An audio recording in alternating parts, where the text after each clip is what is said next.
Trying to get away from the crowds, and we figured nobody else would be stupid enough to walk up this hill.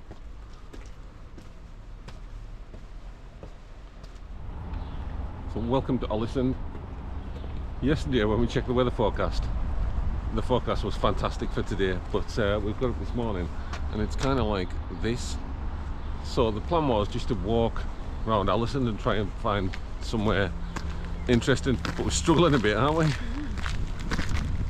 So we're just gonna have a wander and see if we can find anything of interest. You wanna go this way?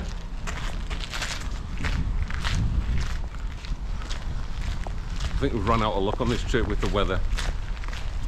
This is third port and we've had rain every port, unfortunately.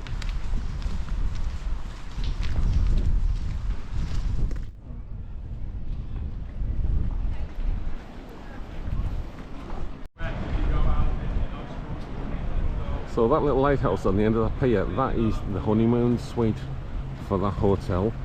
But judging by the amount of people that were on when we were there, you're not going to get a lot of privacy, so I don't think I fancy staying there. Some great old sailing ships in the harbour and a group of sea kayakers, although it's a bit rough out there today for kayaking, especially for beginners. But looks like great fun.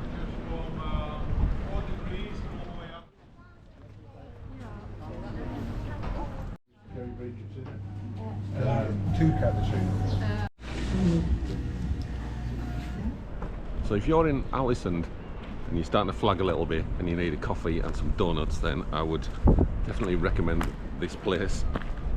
Just had a sugar and caffeine boost. So yeah, onwards round the harbour I think.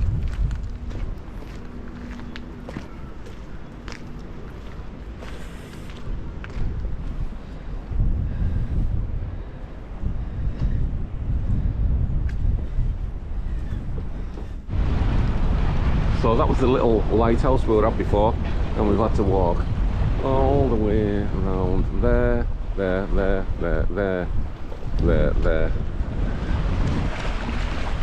just to get opposite it, about 100 yards. But wow, what a backdrop. Oh, he's gorgeous. Right, I think we're going to walk around here now. Oops. And round the corner we've got the MS Fjord. Now I'm making the assumption that this is running the Norwegian coastal route. It just does multiple stops all the way up the coast to Kirkenes and then back again. It's something I really want to do at some point. I think it'll be amazing, especially in winter. But you are kind of running the gauntlet with the storms that they get up here in Norway during the winter. But I don't know about you, but I'm willing to take the risk. It'll be quite an adventure. Yeah, that's definitely on the list.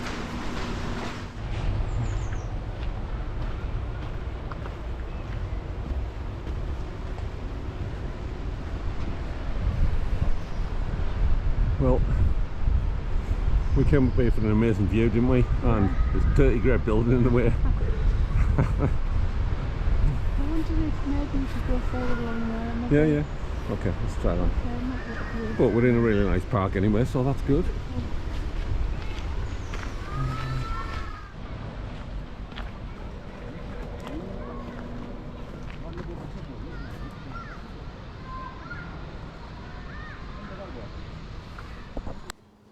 Okay, so that's another day done on the cruise. So we've been in Ålesund today.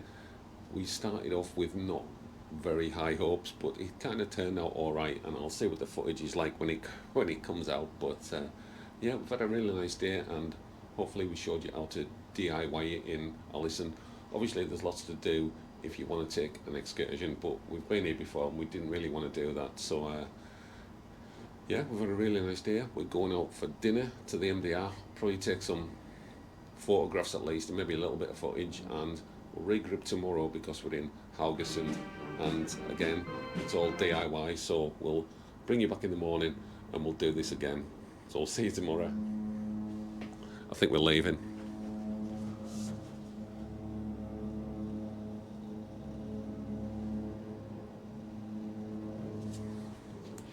In fact, I don't think we are leaving.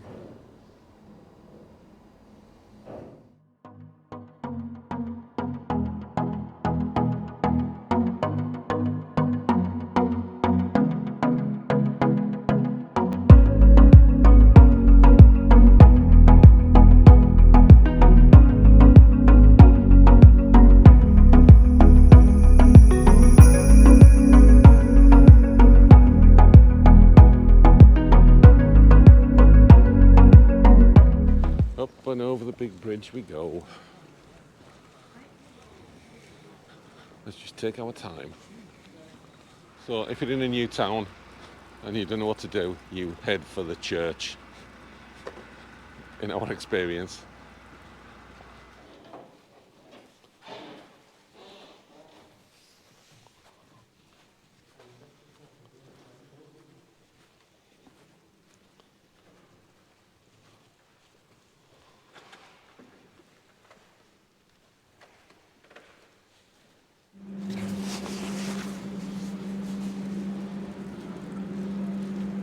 So that's our spirituality needs sorted for today, isn't it?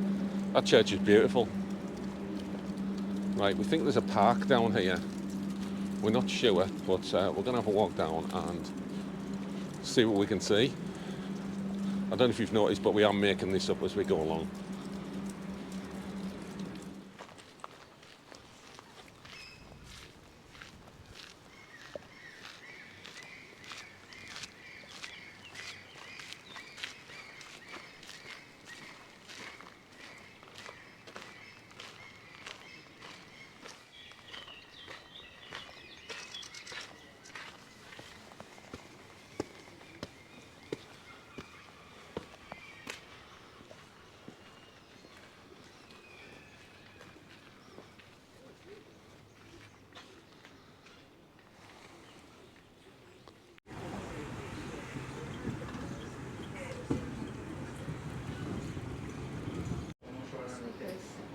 Yes, please.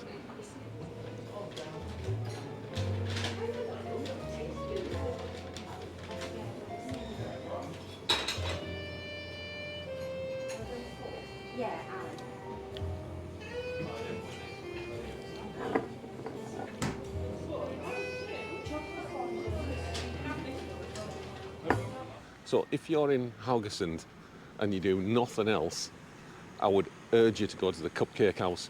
We've just been there and had a coffee, and I had a Snickers cupcake. Oh my God, it was amazing. Go to the Cupcake House. Don't do anything else, just go to the Cupcake House.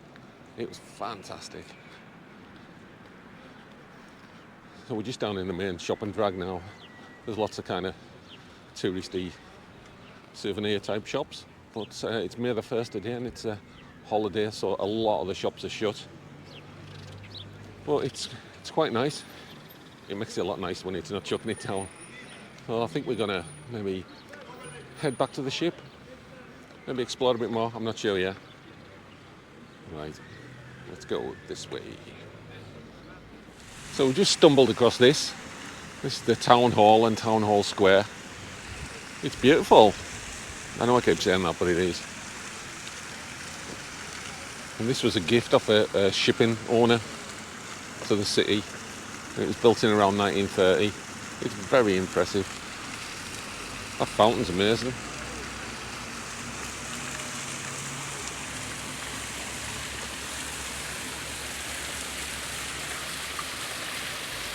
Ooh, look, water cascading onto that old ship.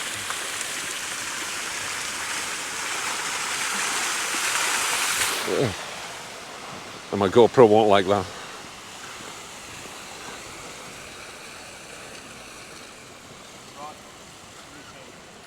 So I don't know if I mentioned before, I maybe did, it's May the 1st and it's a national holiday, so there's lots of people just milling about and enjoying themselves. Quite a lot of shops shut. It's nice kind of vibe.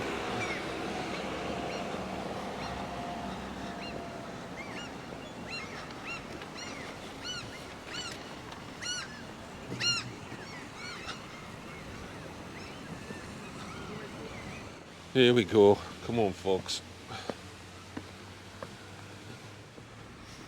So I'm interested to know, have any of you been to Haugesund? And what did you do when you come here? This isn't actually our first time here, and we did go to a really good Viking village outside of town. So that's why we didn't do that this time. But I'd be interested to know what you've done. Wow, we're in a really old part of town now. Excuse me, out of breath. Old wooden houses. Cool.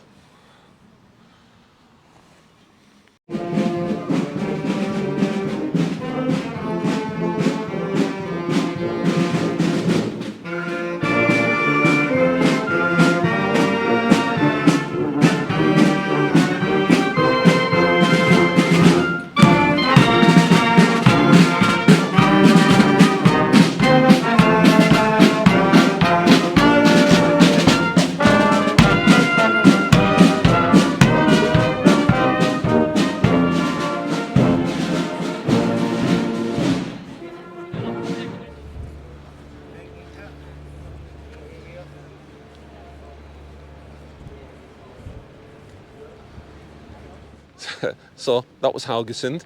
It was a bit of a low-key day, so we just had a bit of a wander around town. Went to the church, went to the cupcake house, which was amazing, and I would heartily recommend that you go there. So we're just about to get on the ship, and what we're going to do tonight is we're probably going to go to the Keel and Cow and see if we can have a steak and then just a few drinks again. Sea day tomorrow, and then back to Southampton. Fortunately, unfortunately, we'll see. So we'll see you later in the Keel and Cow.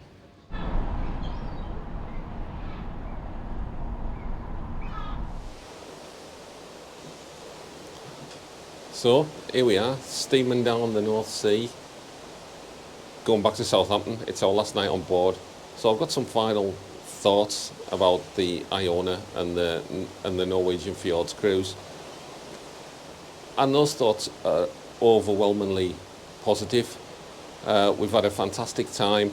The weather hasn't been amazing, but we really like the ship, although it's the biggest ship we've ever been on. And if you want to come on here for a quiet time, then it's probably not the ship for you, because there are so many people on here. There's 6,000 passengers, so it's busy everywhere, especially at meal times. So talking of meals, the specialty meals that we had were generally very good. The Glass House and the Keel and Cow were fantastic. The Beach House not so much. It was okay. You probably expect it to be a little bit better because you paid extra for it, but generally it was good. The meals in the main dining room were fine. It was probably kind of it was general cruise fare that you get on most major cruise lines. It was all right. The embarkation was really slick. It looked like there was a lot of people when we got there, and it was, but we got through that queue really quickly and got on the ship in around 20-25 minutes. And the same was true when we were getting off and on the ship in various ports. It was fairly quick getting on and off. There was sometimes queuing to get back on, but generally it was fine. So do we have any gripes? Not really, apart from the food being not that brilliant in the main dining room. Apart from that, it was absolutely fine, and we were happy with what we got for what we'd paid. As you've maybe seen on the room tour that I've done, the balcony cabin on deck 5 wasn't very big. It was quite narrow, and the balcony, as you can see now, is also quite narrow, but it was really comfortable, and we were happy to spend a week in it, as I said on the video. So that about wraps it up. We've had a really good time, and hopefully we'll see you on the next one. We have a big trip coming up to Japan later on in the year, and there'll be some more videos coming out before that, just general travel related stuff. So if you made it this far, thanks for watching, and feel free to subscribe if you like this kind of stuff, and we'll see you on the next one, wherever that is. See you later. Oh, yeah. Morning. So, back in Southampton. I was going to end this last night, but I thought I'd film the disembarkation process just to see what it was like, see how busy it was, mainly for you if you want to disembark, self-disembark. So I'm going to take the cases and see what it's like getting off right now. Stand by. So we were out of our cabin at 7 AM with our cases and joined the very long queue which stretched all the way from the Grand Atrium to the theatre on deck 6. We were getting worried that this was going to take an age to get off the ship, but as the queue started to move, we disembarked the ship in around a half an hour. For the people at the back of this queue, it would have taken longer than this, so please bear this in mind if you're self-disembarking and you have a connection to make. We were in the queue at 7 AM and I suggest that you do the same. So that was disembarkation. Thanks so much for watching, and I hope this was helpful. Have a great cruise in Iona, and we'll see you on the next one.